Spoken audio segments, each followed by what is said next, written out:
The Indian market saw a bout of healthy correction, more or less in line with global cues, and that was clearly reflected in terms of all the heavyweights and mid-cap counters correcting quite significantly on the Indian bourses. Coming specifically to the Indian markets, a good set of numbers were posted by Infosys, and clearly our take on the stock is that with a new management coming through, the results will be far more optimistic in the next 3 to 4 quarters. So we remain very bullish on Infosys from large cap space. HCL and TCS did disappoint a little bit in terms of their quarter-on-quarter dollar revenue growth, but clearly I think in terms of utilization levels, clearly in terms of the business segments, I think the companies can do well going forward.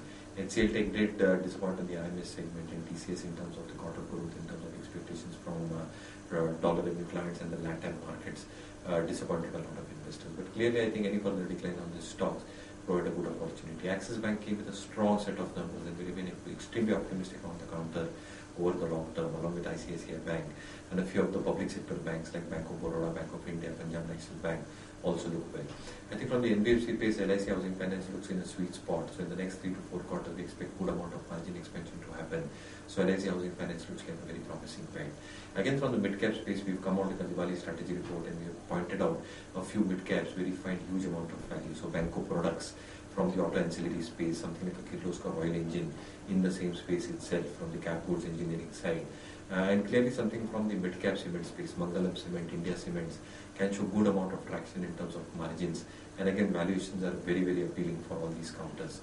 Clearly, I think CRM's Silk Mills can be a very good stock in terms of a dark horse bet over the next 12 to 15 months. And again, I think it's cheaply valued compared to a Raymond or an Arvind.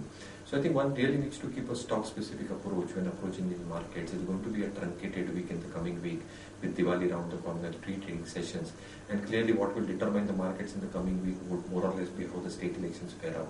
Now if BJP comes out on top, probably in both Maharashtra and Haryana, I think that can be construed as a very positive sign by the market.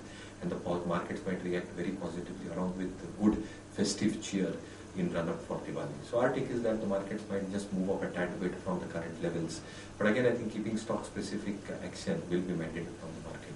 To top it up, I think I would just like to wish all our viewers, all our clients and all our investors a very happy and a successful and a very prosperous new year and a very enterprising Diwali for them.